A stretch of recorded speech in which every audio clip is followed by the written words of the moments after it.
Salut, je m'appelle Christelle d'ici de la chaîne Académie de la Nouvelle Conscience.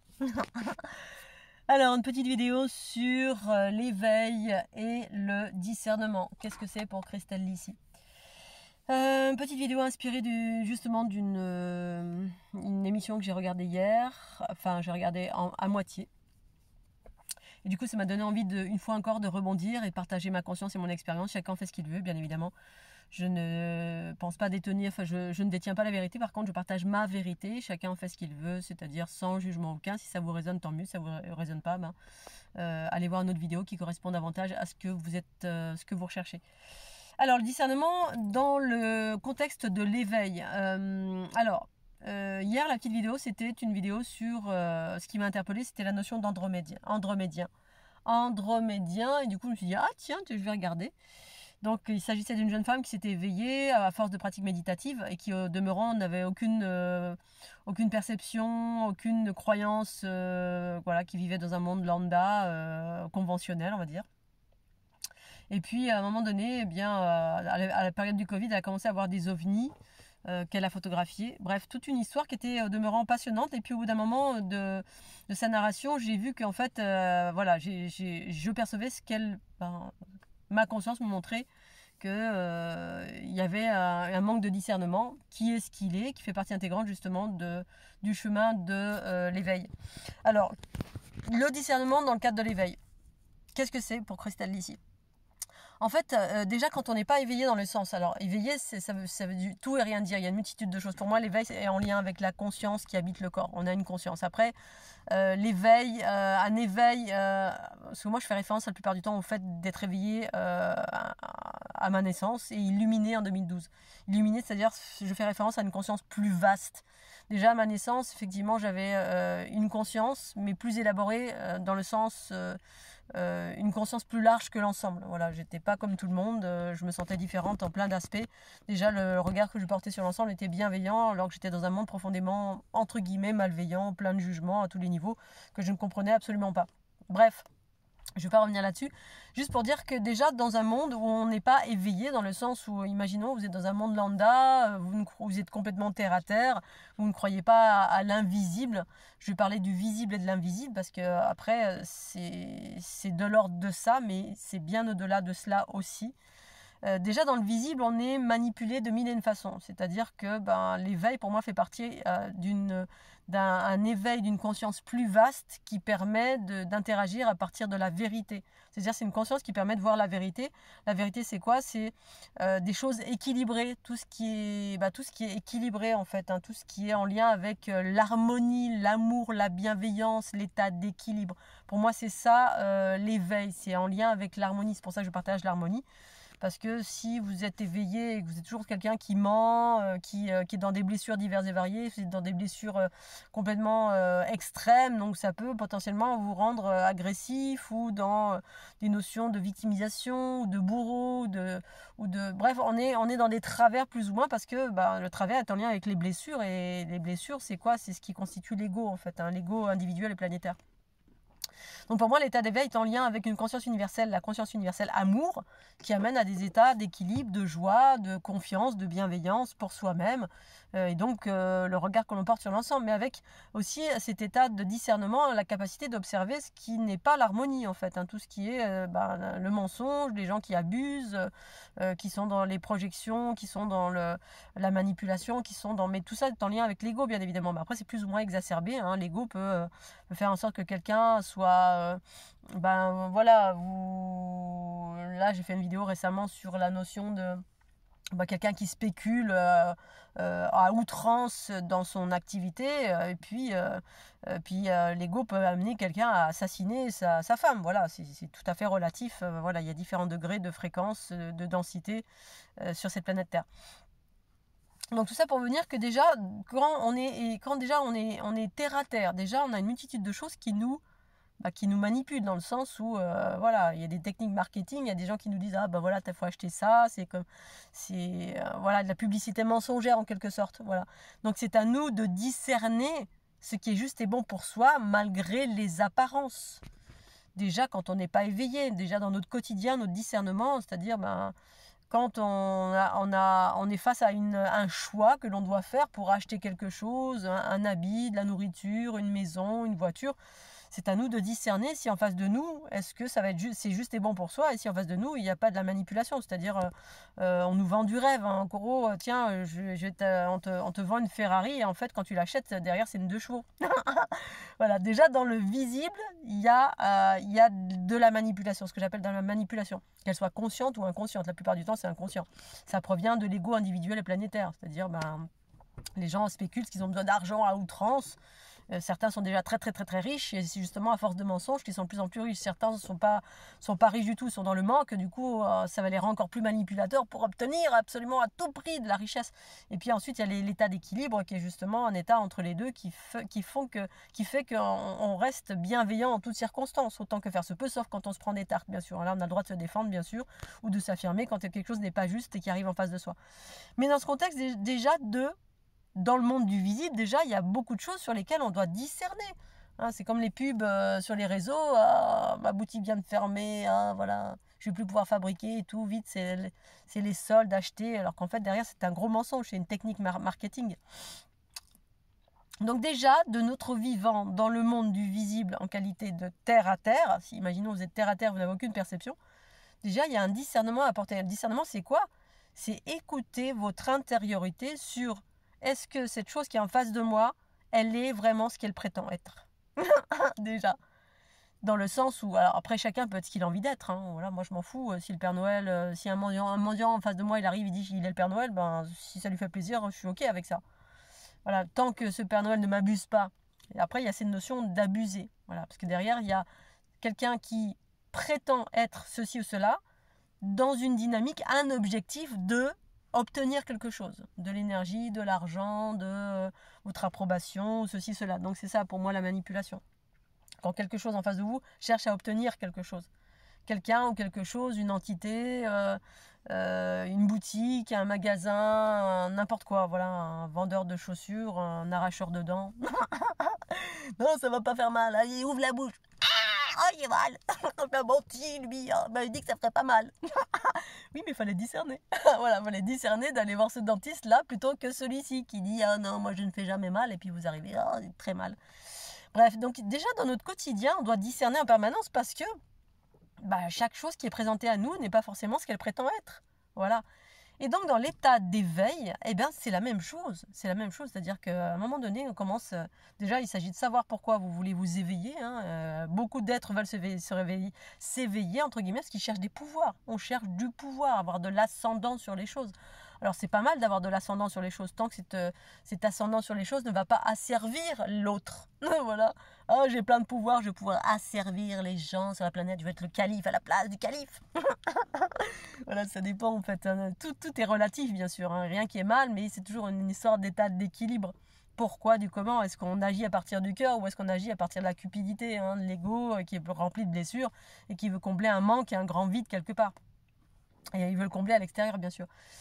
Et donc, déjà dans le visible, on doit faire attention. Donc, quand on s'éveille, alors là, c'est l'histoire de la jeune fille, c'était, je me suis mise à méditer, hein, donc elle a rencontré une entité avec qui elle a commencé à avoir des intuitions, de la télépathie, et qui lui a expliqué un chemin pour accentuer ses capacités. Et donc elle s'est mise à méditer. Alors au début l'histoire ça partait bien parce que ça ressemblait beaucoup à la mienne, hein. J'ai commencé à méditer. Moi c'était tout mon environnement entre guillemets, mes pratiques, c'était pour mon empathie, enfin la spasmophilie avec laquelle je suis née, qui était finalement tout simplement un phénomène éponge. Et au-delà du phénomène éponge, un phénomène d'unité avec le vivant en fait. On est traversé par le vivant et puis dans ce vivant ici-bas sur la planète Terre, il y a de l'ombre comme de la lumière, de la souffrance comme de la joie. Voilà, c'est ça la différence. Et que je suis une transformatrice, c'est surtout ça. Je suis une transformatrice et ça j'ai découvert toute seule en 2012. Mais c'est passé par des pratiques méditatives. Et dans ces pratiques méditatives, j'étais au courant, bien évidemment, qu'il y avait à un moment donné qu'il fallait faire attention. Parce que à un moment donné, la police arrive. On va m'embêter, je sens. À un moment donné, effectivement, je n'étais pas sans savoir effectivement que il existait des entités qui illusionnaient, qui qui prétendaient être ceci ou cela et qui en fait derrière c'était un leurre en fait, c'était un leurre. Mais si on n'a pas ce discernement, si on n'a pas cette compréhension, si on n'est pas passé par, on n'a pas une connaissance qui indique de faire attention, qu'on est novice, hein, on se met à méditer, puis tout d'un coup on commence à avoir des perceptions. Les perceptions sont relatives effectivement au fait on a fait une montée fréquentielle à force de méditer d'une certaine façon, qui a stimulé le troisième œil, parce que d'une certaine façon, si on s'est nettoyé des différentes énergies, à force de méditer, d'une certaine façon, on se nettoie, on monte en fréquence, et puis ça stimule les capacités du corps. Sauf que, voilà, il y a différentes capacités, les capacités organiques, c'est ce que j'appelle l'éveil au corps animal, et ensuite il y a l'éveil à la conscience universelle. Et ensuite, ces deux doivent se rejoindre. Et c'est la conscience universelle qui doit diriger le corps animal plus ou moins. Enfin, pas diriger, mais il y a un équilibre. C'est le corps, la conscience universelle qui normalement équilibre parce que c'est la part d'amour et de confiance et d'englobement de l'universalité. Le côté universel, c'est la conscience universelle justement. Alors que le corps animal, c'est une conscience relative à l'aspect terrestre hein, qui est essentiellement dans l'instinct de survie. Donc c'est aussi le discernement. C'est en lien avec le discernement justement. Te dire, il y a une part en soi qui dit là non, là c'est pas le chemin que je dois suivre. Voilà. Non, pas que c'est un méchant ou ceci, cela, c'est juste non, là ça me parle pas. C'est pas le chemin que je dois suivre, sans jugement aucun. Et effectivement, quand on commence à s'éveiller à force de pratique méditative, le troisième œil, qui est une fonctionnalité, comme le cœur qui est ouvert, comme tous les espaces de notre être qui s'ouvrent, tout notre corps en fait, ce sont des antennes. Eh bien, mais le troisième œil permet d'avoir des perceptions, et là, on commence à s'ouvrir au champ astral. Et là, si on n'a aucun discernement, c'est une des couches, en fait, qu'on traverse. C'est pas qu'on traverse, c'est qu'on commence à avoir accès à l'invisible. Et dans l'invisible, il y a 4 milliards de choses qui se passent. Il y a plusieurs mondes, en fait, qui existent. Et le monde le plus proche de la densité terrestre, c'est des couches dites astrales, qui font partie du champ magnétique de la planète Terre, dans laquelle il y a plein de formes pensées qui ont une réalité très tangible. Dit tangible, pourquoi ? Tout ce qui est tangible est relatif à notre humanité bien tangible. Tout ce qui est de l'ordre de très très haute fréquence ne peuvent pas être perçus par certains espaces de notre être, sauf si notre conscience universelle est élaborée. Et là, c'est pas notre conscience universelle, c'est notre troisième œil qui perçoit des choses. Et si on n'a pas suffisamment de conscience qui reliée à la source pure de notre être, bon ça je vais en parler, c'est la notion d'équilibre justement que j'ai mis en place moi dans mes protocoles de méditation pour être sûr de me connecter à la source pure de mon être quand je m'éveille et de ne pas me connecter à autre chose. Et pour autant, ces autres choses, je les ai perçues aussi. Voilà, on commence à voir qu'il y a des anges, des archanges, il y a Jésus, il y a Marie-Madeleine, il y a toute l'Atlante, il y a des ovnis, il y a toutes sortes de choses. Et qui viennent faire bla bla, qui viennent vous parler, qui viennent vous dire regarde, apprends ceci, apprends cela, écoute-moi, fais ceci, fais cela, fais blabli, fais blabla, on remet dans les annales akashiques, on va te montrer l'histoire de ceci, de cela. Et parfois c'est juste et parfois c'est pas juste. Voilà. En fait, dans la couche astrale de la planète Terre, c'est une couche qui est très magnétique. Et du coup, il y a plein de formes pensées. Ces formes pensées, soit elle fait partie, c'est des créations, c'est des entités qui ont été créées par la conscience humaine. Hein, c'est-à-dire, nous, on a des croyances. Les croyances individuelles, tout ensemble, ça fait des croyances collectives. Et les croyances collectives, c'est tout ensemble sur la planète Terre. 90% des gens pensent que Jésus existe. Il existe dans cette zone-là. On l'a créé parce qu'on est des créateurs. La création, c'est quoi ? C'est quand on pense une chose. Une pensée, c'est une énergie qui est projetée, en fait, et qui est créée dans une certaine fréquence, donc plus ou moins dense. Et donc, il va rester dans ce champ astral. Voilà, de l'histoire de l'humanité, il y a ancré, comme tous les conditionnements, toutes les histoires, les dents de la mer. Si tout le monde, plein de gens ont eu peur des dents de la mer, il y a de fortes chances que dans cette zone-là, les dents de la mer existent. Bref, comme toute l'Atlante, comme il y a plein de choses qui sont enfermées là-dedans, qui sont vraies et pas vraies. Et du coup, et qui viennent vous envoyer, qui viennent vous dire faire ceci, faire cela. Et puis la plupart du temps, ça vous emmène dans des voies de garage, très souvent. C'est-à-dire que moi, quand j'ai commencé à m'ouvrir, j'ai commencé à percevoir ça. Et la première des choses qui est arrivée, c'est l'écriture automatique. Et puis là, c'était Jésus, ça me parlait de Jésus. Alors avant ça, j'étais déjà dans ces notions-là, puisque j'ai traversé l'environnement des maîtres ascensionnés. J'ai acquiescé à ça, c'est pas un jugement. Mais à un moment donné, j'ai senti que c'était plus juste, c'était pas juste. Donc Jésus prend en forme de Sananda, donc ça m'a permis d'avoir des compréhensions du principe christique, etc. Mais après, quand on veut changer d'archétype et aller vers quelque chose de beaucoup plus universel, donc beaucoup plus ouvert, donc beaucoup plus libre, Et bah, à un moment donné, c'était la source. Je me connecte à la source pure de mon être, et quand je veux communiquer avec des espaces purs de mon être, haut en fréquence, libérés de toutes les croyances humaines et toutes pas les croyances, mais de libérer de toutes les projections, donc les créations humaines, eh bien, j'ai dû me connecter à l'intérieur de mes cellules, dans la source pure de mon être. Et là, j'appuie là, ça fait mal. Aïe, aïe, aïe. Je me suis connectée à la source pure de mon être, et effectivement, quand j'ai rencontré les notions de Jésus, j'ai dit Jésus, c'est pas que je t'aime pas. Donc dans l'écriture automatique, ça disait oui, Christelle n'aime pas Jésus. Je lui ai dit mais non, mais c'est pas que je t'aime pas Jésus, c'est que c'est pas à toi qui je veux parler, c'est à moi. À moi, c'est moi que je cherche, la source pure de mon être, mon soi supérieur. Et moi, avec moi-même, sans avoir besoin de quelqu'un qui me dit ah bah faut faire ceci ou faire cela, parce que j'étais déjà passé par là, puis au final, ça m'avait amené nulle part, hein, à part de suivre des entités qui te disent ah fais ci, fais ça, va là-bas, fais ça, machin, puis au final ça. Mais moi, ça n'a jamais été ça, j'ai toujours suivi mon intériorité. Mais effectivement, dans ma Kundalini, quand elle s'est activée, eh bien, j'ai eu toutes ces choses magnétiques qui ont commencé à venir, à faire blablabla, comme les entités également décédées qui viennent, et puis, ah, tu veux dire à mon fils ou ma fille, je vais bien, bah, oui, bah ok, mais moi non, j'ai pas envie d'être le messager ou la messagère de ce genre de choses, c'est pas mon job, il y en a qui le font très bien, c'est pas mon job, je suis pas là pour ça. Moi, c'était d'incarner le soi supérieur, la source universelle de mon être, voilà, dans le corps. Et effectivement, quand Jésus s'est pointé, je lui ai dit, ben non, t'es gentil, moi je veux parler à moi. Et là, du coup, la fréquence a augmenté. Ouh, c'est comme si je prenais l'ascenseur, j'allais dans un espace plus vaste, qui finalement était à l'intérieur de mon être, mais qui est aussi à l'extérieur. Mais d'abord, ça doit se trouver à l'intérieur. Hein, le focus se fait à l'intérieur. Et là, j'ai commencé non pas à faire du dessin, j'ai pas commencé à faire je faisais plus de l'écriture automatique, mais j'ai commencé à dessiner des symboles, enfin pas des symboles, mais c'est là que j'ai commencé à dessiner la fleur de l'unité qui était en train d'effectivement s'équilibrer dans mon corps, et j'ai commencé à percevoir la fleur de l'unité qui composait mon corps et avoir des compréhensions sur ce que je vivais en termes de mouvement spontané. Voilà, et à me connecter à des espaces plus vastes de mon être, parce que finalement, vous êtes la création créatrice manifestée. Voilà, à un moment donné, il n'y a plus d'intermédiaire, vous êtes ceux-là. Et pour autant, il existe le monde entier, hein, Pierre, Paul, Jacques, des gens avec qui vous pouvez converser. Mais dans ce contexte d'éveil de la conscience, eh bien effectivement, il y a un discernement énorme, sinon on se fait hacker. C'est le premier des passages, c'est le monde astral. Voilà. Et la plupart du temps, les gens ne passent pas parce qu'il y a un manque d'informations ou parce que ça arrive d'un coup d'un seul, on a des dispositions, puis de là on devient un magnétiseur, puis on se pose pas de questions parce qu'on a la capacité à guérir des gens ou à devenir un channel au service de, je sais pas, Shri Tatata ou un maître ascensionné décédé, n'importe qui est décédé et qui veut continuer à œuvrer sur la planète Terre. Mais en fait, c'est que des prises d'énergie la plupart du temps. Vous avez affaire à des formes pensées ou des entités qui prennent de l'énergie, qui ont besoin d'énergie magnétique à travers ce que vous êtes et qui passent à travers vous pour communiquer des informations. Parce que moi, je peux vous assurer, le jour où je décède, je ne reviens pas du tout sur Terre. Hein. Je ne vais pas être sur Terre. Là, je suis sur Terre parce que c'est de mon choix. Et voilà, il y avait comment dire un vrai peut-être une notion karmique bien évidemment, hein, parce qu'en lien avec effectivement ce qui s'est passé sur d'autres planètes, la Lyre, les Dracos, etc.